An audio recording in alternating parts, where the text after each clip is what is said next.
I'm not from 1994, so like even if you only listen to that shit, like you could listen to me and it still brings you something, you know? Or the other way around, like people who like are not listening to like more traditional hip hop shit nowadays will hear my shit and be like, yo, you remind me of when I was listening to Joey and Mac Miller, or like, you know?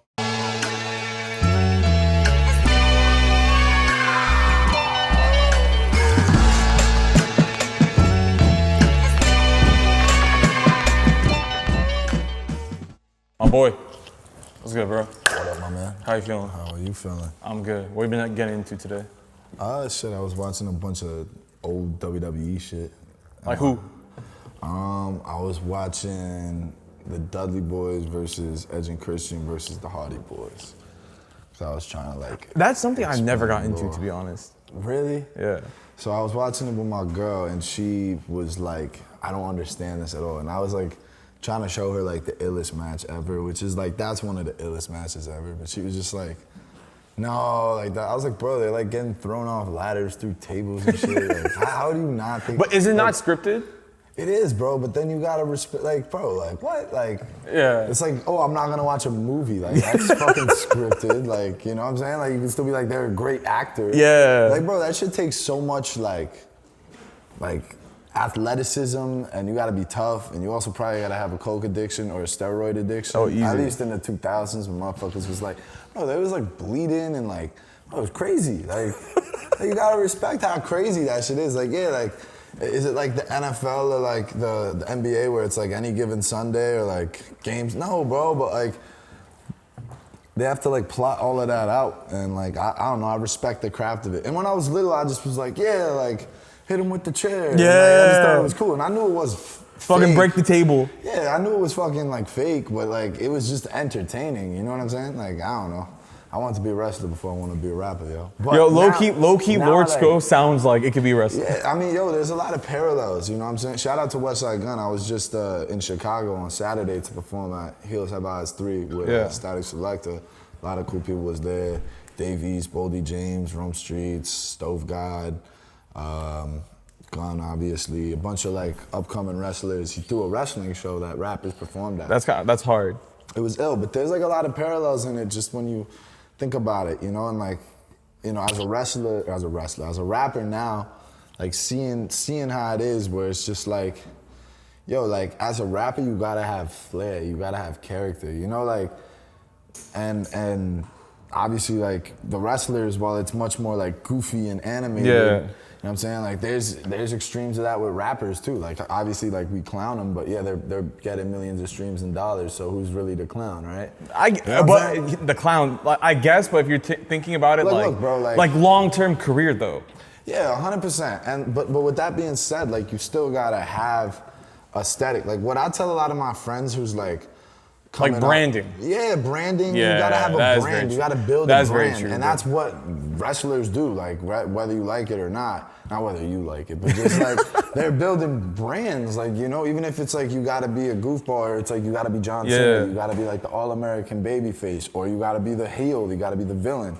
Same thing with a rapper. Like you gotta have character, you know what I'm saying? And that's what's gonna go a long way, and that's what connects with people and ultimately will get you fans, is that you're actually connecting with people on a genuine level, you know what I'm saying?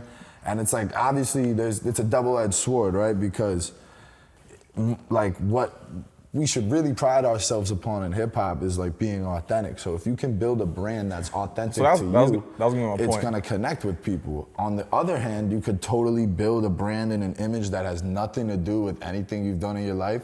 You could still sell it to people because most people are dumb enough to buy it, which sucks. But like, you know, that's the difference between fast money and long money, right? Like you're saying, like building a long-term thing as an artist, like there's still a lot of brand building that goes into that. And with that being said, like you can't brand it in a way that's like inauthentic to you. And you could look at the same parallel, like the wrestlers who are like jobbers. Jobbers are the wrestlers who literally go in, do their job, lose, get beat up, have a 5-minute match. What are they called? Jobbers? Jobbers. Oh, I didn't even know that was a thing. But like, you know, like there's like a lot of gimmicky things, and it was mad funny. Like when I was watching this WrestleMania, right after this incredible match, my girl falls asleep, and they had the gimmick battle royal, and it was every wrestler who has like a goofy costume, and all of them sucked. It was like a 10-minute match, like at most. But like, you know, like it's you know, at the end of the day, like it's not like you got to be Bob who works the fucking office. You know, like that would be a lame gimmick to have, but like. Show them personality, right? Like, you know what I'm saying? Like, but here's the thing when it comes down to that. You said something before, and I was gonna get into this later, but we can get into it now. You said something before. Was it Kendrick that said you should only rap about things you've heard about or people around you have? Yeah. And like you gotta keep it. I also follow that rule. Like I knew exactly what you were talking about. Like it needs to be within your universe. That's what I'm saying, because with the wrestling thing, it's like if you think about rapping, like some people make these characters that are inauthentic to themselves, right? And it's like they're cosplaying a certain like lifestyle that maybe is like remote to them. One thing that I fuck with you though is that you're very. I feel like I believe everything you say. Yeah, but that's also I'm not saying the crazy like. Well, that's like, what I'm saying, because you're not trying. And you know what? Sorry, not to interrupt you, but I hear exactly what you're saying. And what I'll say is like something my manager Dante Ross often like categorizes rappers as is tough guy rappers, right? Yeah. It's a lot of rappers whose brand is just I'm the toughest guy in the world. And sometimes it's really cool, like if Sean Price or Prodigy or Jadakiss or even some of the Griselda dudes, they could spend a whole record talking about how tough they are, how many fucking dudes they shot, how many of their homies in jail, how many drugs they sold. Like that shit's dope. But like, if everyone's saying that they are that, like there's no real brand within that. Griselda's done a great job at doing branding within that, with wrestling, with the fashion, with, you know what I'm saying? Like the beat selection and all of that, there's a brand that they've built. And it's of not, that. people like. And they're also all authentic dudes. Like you see them dudes, them dudes are serious, you know what I'm saying? But what I was gonna try and get at is that like, sometimes like what I think of like, lyricism and storytelling, you have guys like Lupe who raps from the fucking perspective of a wave crash and some crazy shit. Sorry, continue. No. But what I was saying is that like, where's that line of like storytelling and inauthenticity that you think is in the game right now? I'm thinking rapping as a wave, if you're fucking Lupe Fiasco, makes sense, because that's like his whole thing. He's like the rap nerd. Like, you know what I'm saying? Like, you can fucking it's on brand still. Right, you know what I'm saying? Like, Lupe could tell the whole story about Kick Push. Apparently he's never skateboarded in his life. Yeah. Like I know a lot of people was not feeling that when they found that out, you know what I'm saying? But he's an amazing storyteller. He was telling it for the purpose of a story, you know what I'm saying?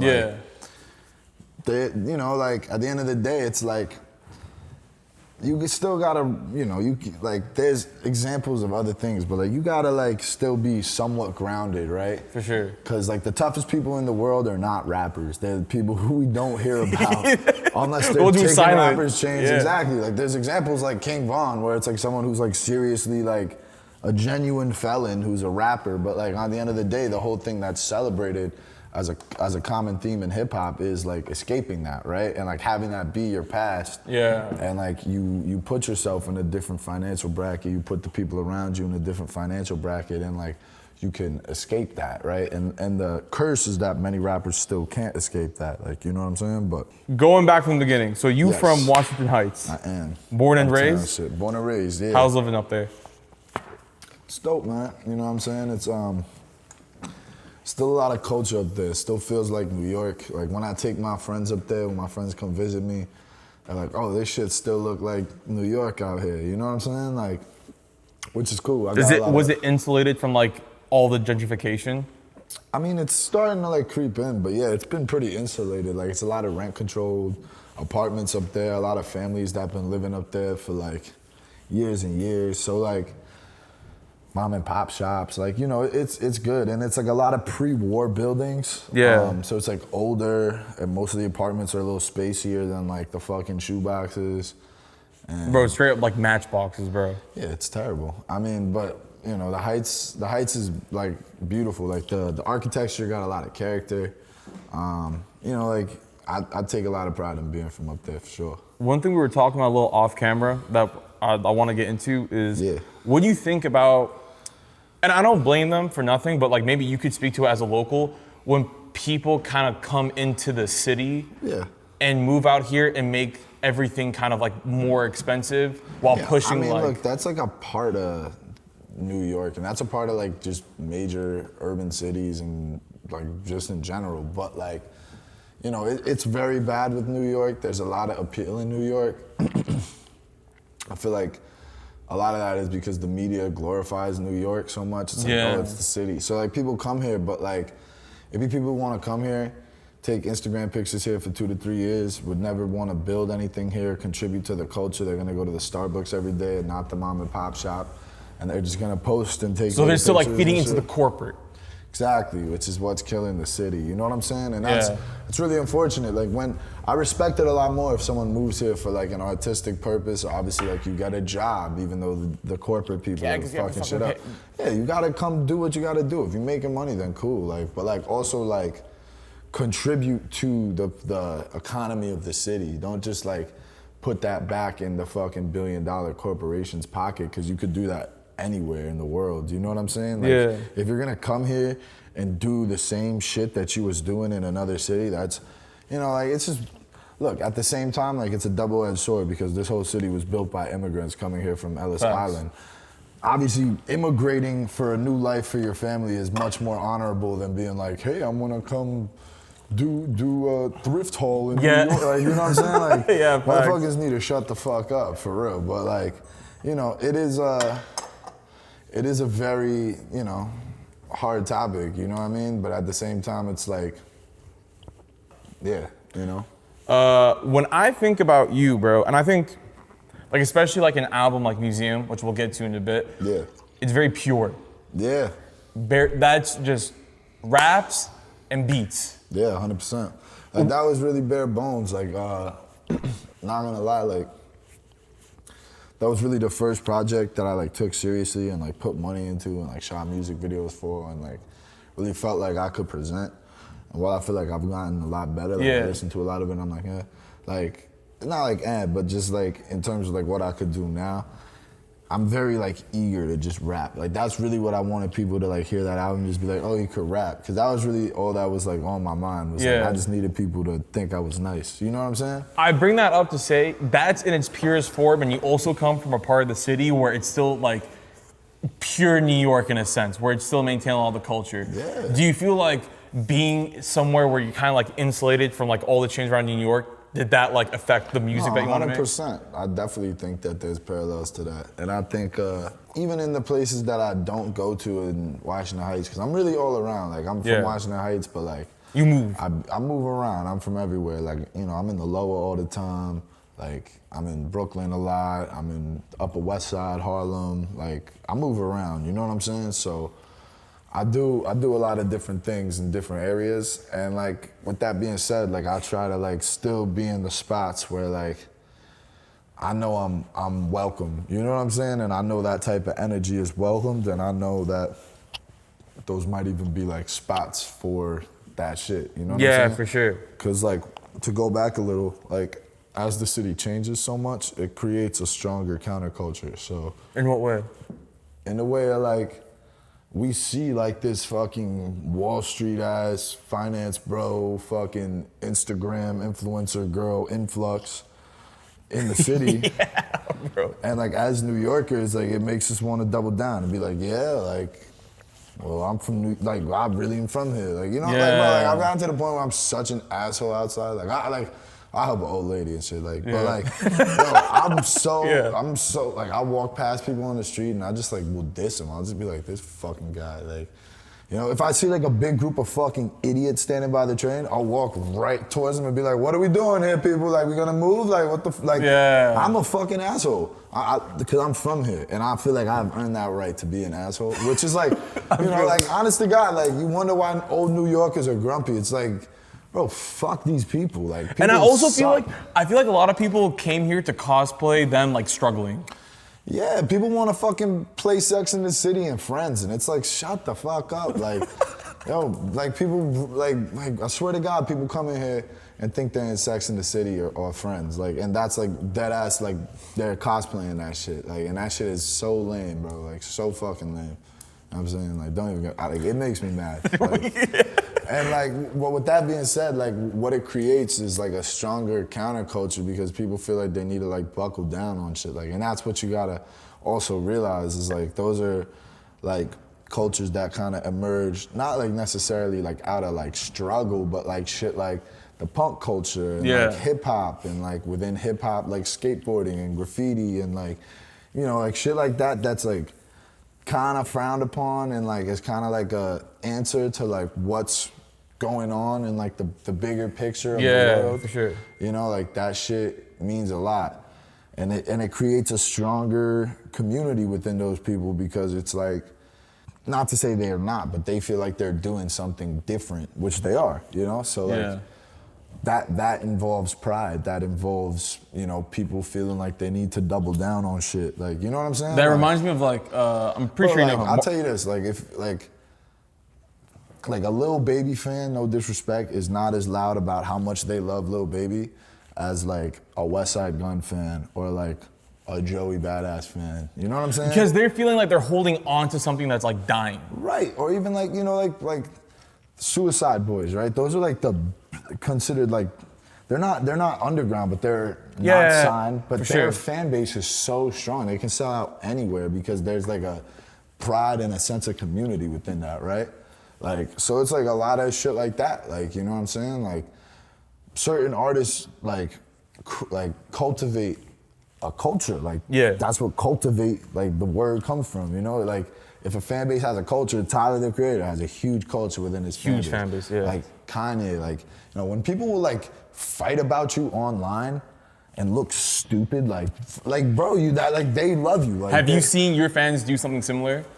Like every now and then, like if someone like drops like a hate comment on like a post, like it's not usually my post. It'll be like if an account posts me, like someone will be like, "This is trash." Like someone will be like, "Fuck you, you don't know." And I'm like, I like this guy. Yeah. Like, you know, I like the comment, like, you know, but like, you know, that's how you know, like when you got people ready to like put up their own like shit for you, like whether it's money, whether it's time to argue with someone on Instagram, whether it's like time in general to go after work to go to your concert or space shit out, like that's how you build a fan base, you know what I'm saying? Because people feel responsible to support you because they're a part of it. So it's, you know what I'm saying? Like it all feeds itself, you know what I mean? How's high school like?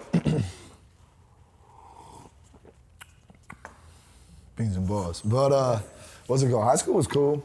Honestly, like, I definitely did not have a standard high school experience because fucking COVID hit in like the middle of it. I was literally in the middle of sophomore year. So last 2 years was like, junior year was virtual, and senior year like was just very like minimal. So I like really got out of there easy. Like freshman year was cool. Like got my like high school experience in, whatever. Sophomore year, I was like selling mad acid and shit. Like, and I was really wild. Extracurriculars. Right. You know what I'm saying? Like, I was tweaking, going to mad parties and shit. And I was like, that's when I was like, yeah, like, whatever. But like, the fucking pandemic, yo, that shit, like, made me buckle down for sure. I came here during the pandemic. It was barren, bro. Bro, during, who do we interview? I did a Mavi interview, February 2021. Bro, seeing Times Square that empty was fucking insane. Yeah, so it was crazy. And it lasted for like a hot second. Like, we're definitely like fully out of it now. But like, when did you feel like the city finally came out of it? Bro, but like the city lost so much in it that it like, really, it's never gonna come out of it. Like we lost so many restaurants and bars that I'll never be able to go to, and like so much the ones lost. that couldn't survive. Yeah, and again, it goes back to what I was saying, because so many people moved here during New York, and like people don't want to be unfamiliar with something. Like even as simple as like getting your coffee, right? Like if you're really like a coffee head, you're gonna like be like, oh, I want to find a coffee shop. But if you're just a dude who wants a fucking cup of Joe in the morning, like you're gonna go to Starbucks. Where do you lie? I'm not a huge coffee you don't drinker. gotta lie, I recently became more of a coffee drinker because I like go to the coffee shop with my girl like in Bushwick. They got like 20 of them and they make like actually really good coffee, you know? You started rapping over your cousin's beats when he was like 15? So was that like your start into music? Type shit. Like he had a little studio in like Long Island, and he was like, not my real cousin, he's like my family friend cousin. Oh yeah, I have a bunch of those. It was like my first time like seeing like a studio. It was like a home stu, but like, you know, he had it set up. And like, yeah, that's pretty much what it was. Like, I just like saw it and I was like, oh, this is cool, you know? And that's when you first started making music? Yeah, like I was always really into music, but like I was like, oh, nah, I like know someone who does it, you know? Who are you listening to? Pro Era? I was listening to a lot of Pro Era, Flatbush Zombies for sure, Capital C's. R.I.P. I was listening to like a lot of like Gunna, Pop Smoke, Lil Uzi, Ski Mask, Mac Miller, Tyler for sure, Earl, Frank Ocean, Kendrick, like a lot of people. The huge. Yeah. The classics. A lot of people. I feel like when people say the name old school, I kind of feel like, so that's my. It's almost backhanded. That's what I'm saying. That's what I'm saying. It's. I always say I don't make like old school hip hop. I make like classic New York hip hop, or I make traditional hip hop. Because that's my first love. My first love is like traditional, like I guess boom bap, right? I mean, but like yeah, it's traditional. But I can also rap on anything, and I got songs where I rap on different shit. My new projects, but I have like mad different shit on there. You had a drill beat on the news. Yeah, I mean, my next shit, I got like a couple joints that got like trap drums and 808s and shit. But like, I still really keep it in my ballpark, which I'm really excited for. That was my point that I was going for, because I feel like it was like traditional in the 90s, and then you had like Mac Miller, Joey Badass, Capital Steez, who also like went with that sound. And now there's like a whole other new generation right now, like Griselda, Marlon Craft. I don't know if you're hip to him. Yeah, I'm hip to Craft. So, that's my dude. What my point is, I don't think it's not even old school. It's just kind of like you don't go to like a trap artist and be like, oh, you're trying to do. It's like counterculture, bro. Like that's what it is, and it cultivates. Like the thing is, like all those people you just named, like can sell the same amount of tickets as like major label artists can sell. Yeah. You know, like they can play like 700, 1,000 person rooms, 2,500. Depends on the city. You know what I'm saying? Like, but like. You know, like they can put up numbers because the fan base is stronger, you know, and there's like more going on within the culture of that fan base, you know what I'm saying? And I also feel like once people put those artists in a certain category, they also expect you to listen to only this specific kind of artist. Like if you make boom bap, it's like, oh, like, yeah, bro, Nas, that's all you listen to, right? Yeah, no, it's whack. Like, you know what I'm saying? Like I hate that shit. And I feel like that, like I don't know, like there's so much like I feel like pinning motherfuckers against each other, of like, oh, like, and it obviously used to be worse, but like with the like mumble rap versus like old heads, and it's like ugh, like, you know, like bro, like I don't know, like that shit to me like did like bad damage to the culture, because people like it separated shit in a way, you know what I'm saying? And I'll even say like I remember when the joint A Lot came out, that was like a big deal, because like J. Cole gave 21 like a platform, or it was the other way around, it was on a 21 song, and Cole just came out of nowhere and rapped for like 2 minutes, you know? But that to me, Cole has done like a lot of like that mending of the gap, and like Kendrick, and like, you know, like a lot of different people have like still found like a in-between pocket, but like, yeah, that was painful, you know what I'm saying? Because at the time, like I was listening to both, and like I was a young kid, and that shit made me like scared to be like one way or the other, you know? Yeah. And, like, again, like that's also like such a statement of where the world is at too right now. Just like everyone is so opinionated, and both sides like. It's you know, like it's a spectrum always of shit, but it's like very extreme, yeah. And motherfuckers gotta pick a side. You know one thing that I fuck with you too is that like, actually, let me ask you this: when someone tells you, "Oh, your sound is like refreshing or nostalgic," yeah. What like is that to you? Do you feel like that's a slight or compliment? No, I like that because like I feel like most of the people who tell me that are telling me it in a way like, yo, like I am kind of stuck in a box, but like your shit, like is. Kinda in that box, but it's not. Like, you know what I'm saying? Like, Yeah. I'm not from 1994, so like, even if you only listen to that shit, like you could listen to me and it still brings you something, you know? Or the other way around, like people who like are not listening to like more traditional hip hop shit nowadays will hear my shit and be like, yo, you remind me of when I was listening to Joey and Mac Miller, or like, you know? But then you also do a show like with the Net Spend. Yeah, I did. Yeah, that was dope. I did a show with Netspend and Xavier. Which is like a completely different sound. Yeah, I mean, I feel like I'll probably be the only person in the history of the world to do a show with Xavier So Based and like Wu-Tang like member Raekwon in the same year. You know what I'm saying? Like, yeah.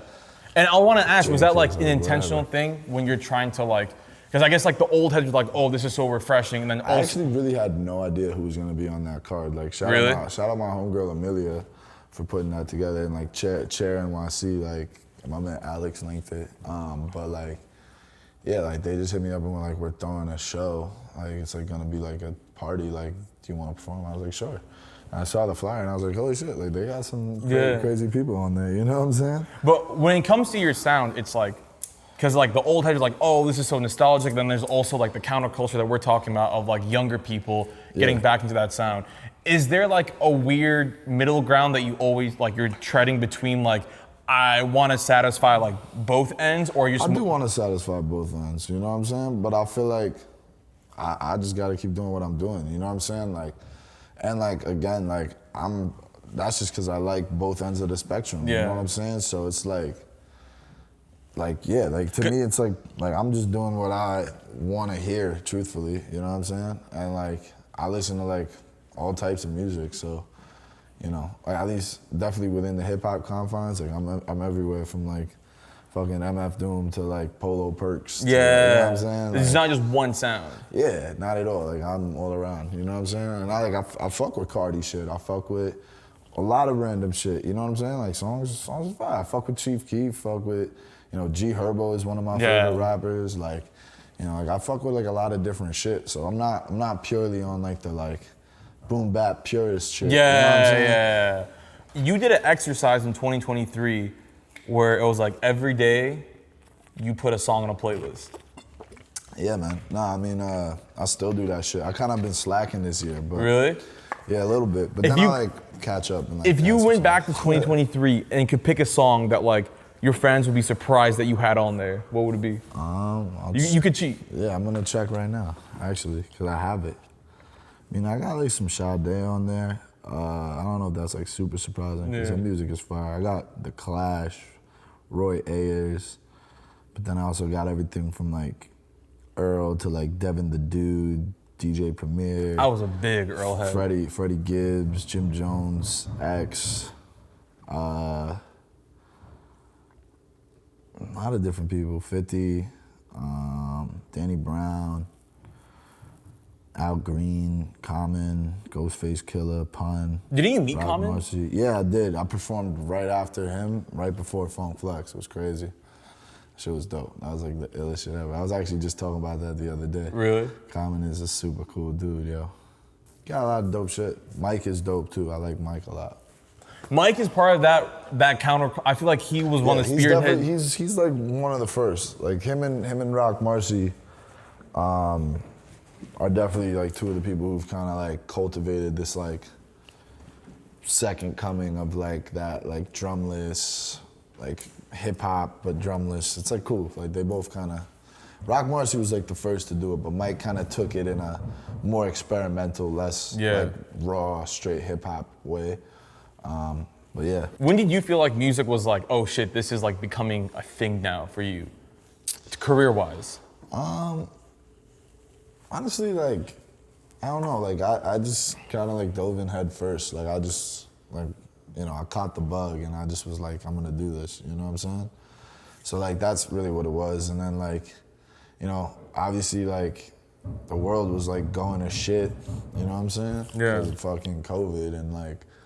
On top of that, like I just was also like very into like psychedelics at that time, so I was like kind of like building up like this like mistrust for the system and like That's like a side effect of psychedelics. 100%, bro. It's like I feel like that's something that like mad kids go through. It's like something that you think only you're going through, and then like 3 years later, like you're like telling your friends and being like, "Yo, yeah, I was fucking with," and they're like, "Yo, me too. Like that shit was crazy." Like. It's like a canon event, I feel like, for a lot of kids out here and all around the world. But like, like you listen to Acid and you're listening to like Flatbush Zombies and ASAP and all of them motherfuckers that are like telling you like, fuck these shit. Like, you know what I'm saying? Like, it gets crazy, But with that being said, like, I remember I had heard my gym teacher and like my science teacher in middle school I overheard a conversation one day and they were talking about like paying off student debt. Yeah. I was like, how are y'all our teachers? Like, y'all are in student debt. Which is like obviously more of a commentary on the system being whack. Yeah. And I feel like there should be something in place where like if you're a fucking teacher, like you should get fucking forgiven. Yeah, exactly. I mean, I feel like fucking education shouldn't cost that much. But like, bro, I was like thinking about it and I'm like, holy shit, like I'm gonna need to put myself in debt. My mom is a teacher, so she wanted me to go to school. Shout out. I was like, fucking yeah, super shout out moms. But and all the teachers. Yeah. But you know, like I was like, I'm not gonna pay that much money per year to just go to school for 4 more years. Like that's so whack. College right now is becoming like, bro, a thing. If you would calculate how much money you would spend on a 4-year thing, I literally said to my mom, I was like, how much money would that be? Like it'd probably be like, you know, if I go to like a good school, how much would that really be? Like probably like. Or are we going like just tuition or everything? Tuition and everything. Like dog, if you're going to a good school out here, that's $50K a year. I was gonna say like $100K all in, because I would, you know, I get student loans and shit. But let's just call it $100K. Yeah. If you gave me $100K to like invest in my career. Easy. What? You know, it's not like I fucking got $100K.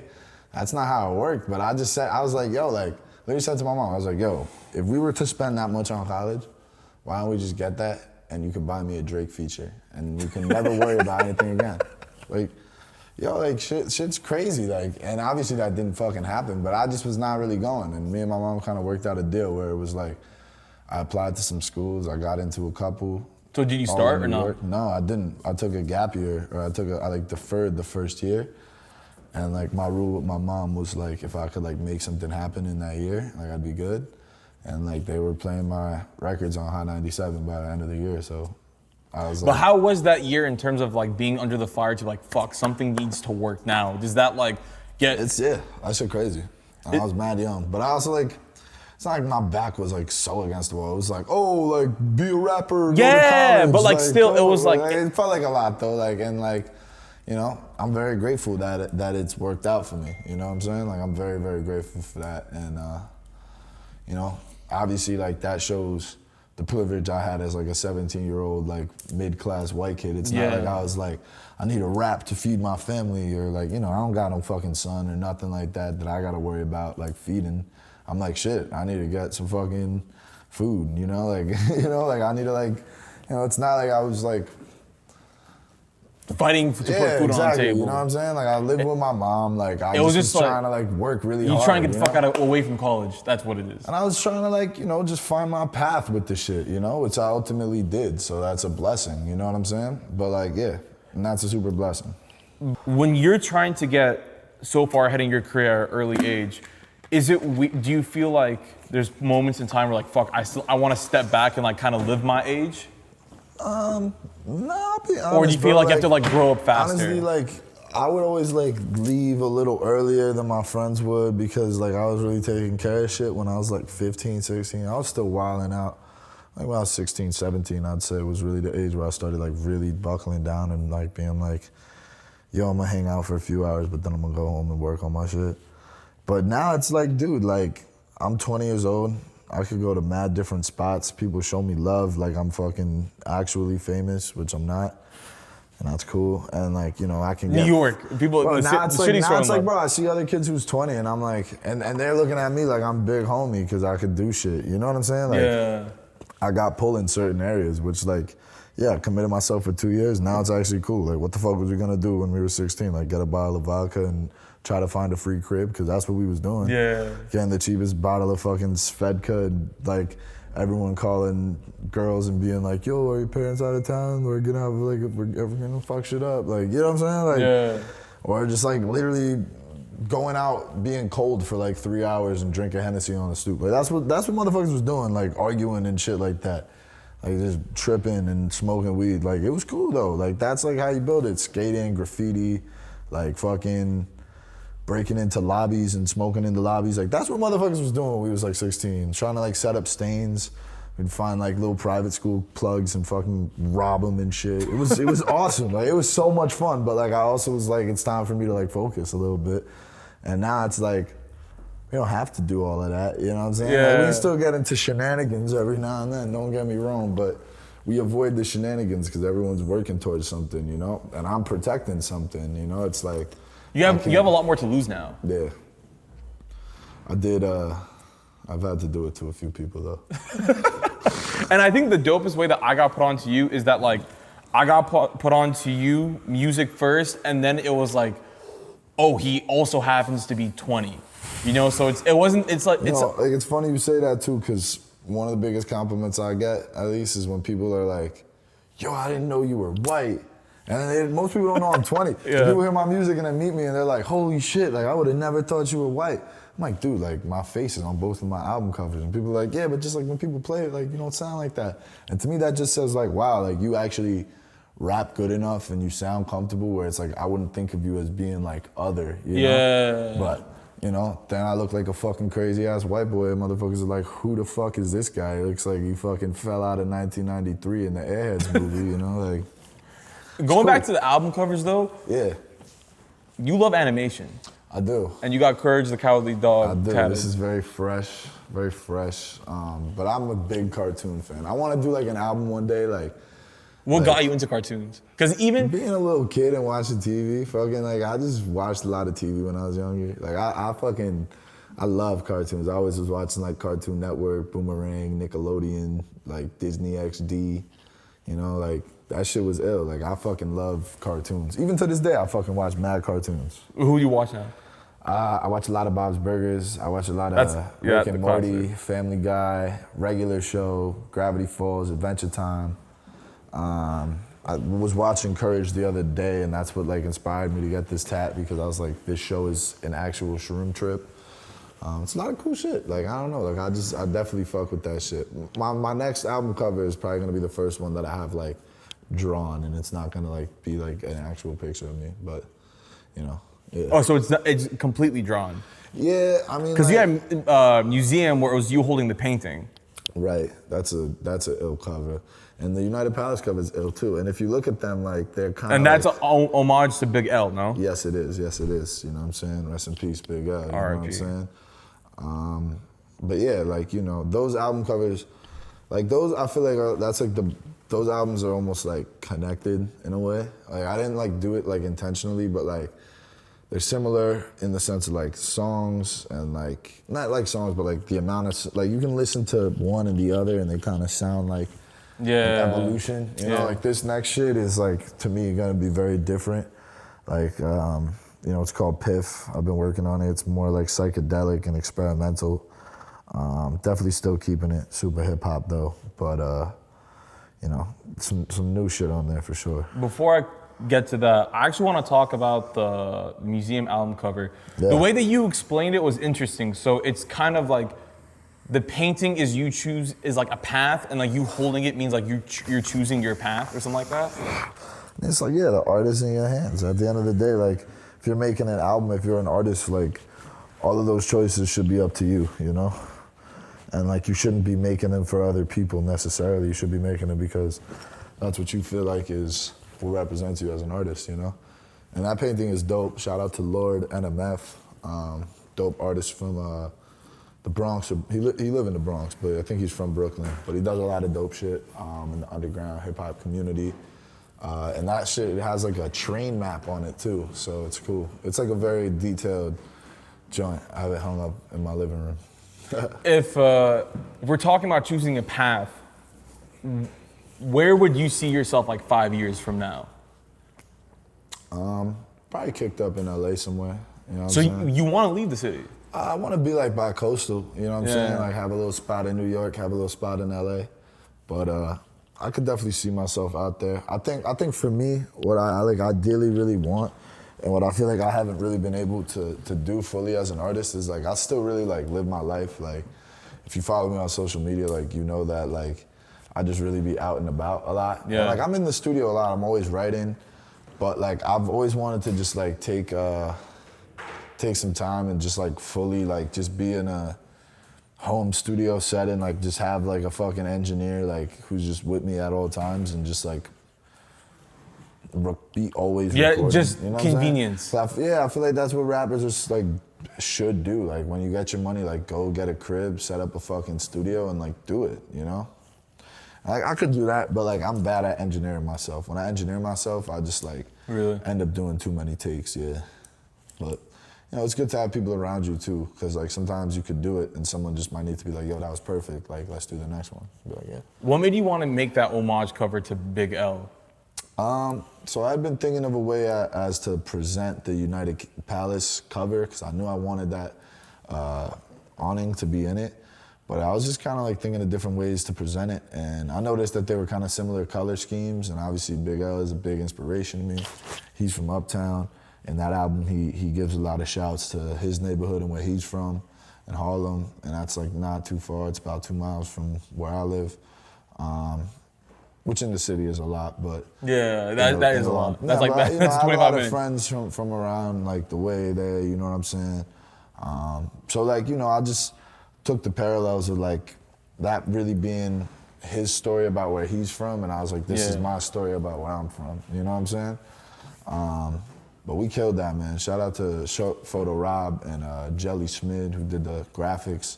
I saw like a side-by-side of the two vinyls recently, and I was like, holy shit, like we really killed it. But at the same time, like it got its own flavor. And it's also dope because it's like we said, you have like a foot in both generations. Right. With the younger generations, they'll probably never know who the fuck Big L is. But you know, and the beauty of that is like I wanted to introduce that to people. I know it'd be people in the comments like, yo, this is stealing, and then people would, you stole from Big L. Oh, who's Big L? Boom. Oh shit, this is dope. Oh, boom. It's kind of like, whatever. It's not but at the same time, I got like it's mad funny. Like I got like a big homie. Shout out to my man Dax.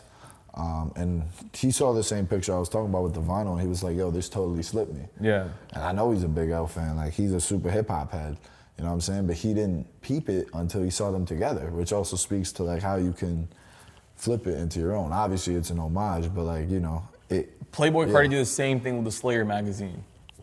100%, you know what I'm saying? So, yeah, it came out really good, and I'm really proud of that cover, for sure. Talking about this new shit, because I know you were saying before that, like, one thing, I feel like Museum was the pure form. Yeah. Beats and bars. Yeah, I mean, United Palace is definitely a little more like... It's polished. It's more polished than that. This next shit is definitely even more polished than that. It's definitely more emphasis on songwriting and hooks. You know, the production's a little more modern, but then at the same time, I got some just real classic, like, Sko joints on there. Like, you know, this one I wanted to just... Get more into songwriting, like making a song. I wanted to just break out a little bit. You know what I'm saying? I felt like if I just made a third album of straight like boom bap shit, like, you know, I don't want to be formulaic. You know what I'm saying? So yeah. Like, sometimes when people say go right, I want to go left, and it's not like I'm on there like rapping on like Playboy Cardi rage beats doing a baby voice. Like, nah, it's like, it's all like I'm rapping my ass off, you know. Nothing's changing with that. Yeah, nothing's changing. There's still emphasis on bars and all of that, but it's just a little more structured. I think it's a little more palatable. You know, like I got some dope features on there. I got Conway, I got Mavi, I got Currency. Shout out Mavi, family show. Facts. Grand Puba, Del the Funky Homo Sapien. Harry Fraud Production, Static Production, Tony Seltzer, my man A-Lau, Arlo, Curdy, Wino Willie, a lot of dope people, Rex Mason, like, you know, we got some joints on there for sure, so, you know, I'm really excited for that shit. But was there like a concept tying it all in? Drugs. Specifically weed, but yeah, like that album is just kind of like my love letter to like weed. And, you know, I think it's like somewhat of Marco Plus did some shit. Yeah, it's funny because we talked about it. Like we had the idea for shit at like a very similar time. The same thing kind of inspired it, which was Wiz Khalifa tweeting, "Nobody makes stoner music anymore." And I was like, I make mad stoner music, and we talk a lot. Marco is my bro. You know what I'm saying? Happy belated. It was his birthday the other day. But yo, we both seen that, and we both were like, nah, fuck that. We gonna make like a weed album, and you know, he got his off first, so. Shout out to my bro, and I mean, but we definitely took our time making this one. It's gonna be special for sure. And then I got another tape coming with Static Selector that oh shit, that's fully produced by him and shit. And you know, we'll definitely get some good names on there as well. If there's one thing you want fans to come out with this, what is it? Which one? The album? Album and this talk. Something they need to know about you. Shit, I mean, like, you know, I'm really just a fucking weed smoking cool guy, like, you know, like fucking, I like kicking it with people and just chilling, you know, like I don't know, I love rap music, I love goofy ass shit, I love just talking shit. I'm definitely a shit talker. So pardon me if the shit was talked. But yeah, man, you know what I'm saying? Like I really just like keeping shit funky, keeping shit genuine, you know what I mean? My God, I appreciate you coming through. Yeah, brother. Where can they find you at? Lord Sko, that's LORDSKO. All platforms, space between the Lord and the Sko, other than Instagram. Instagram is just straight Lord Sko. I mean, facts, man. My God, I already know. appreciate you coming through. My dog, salute.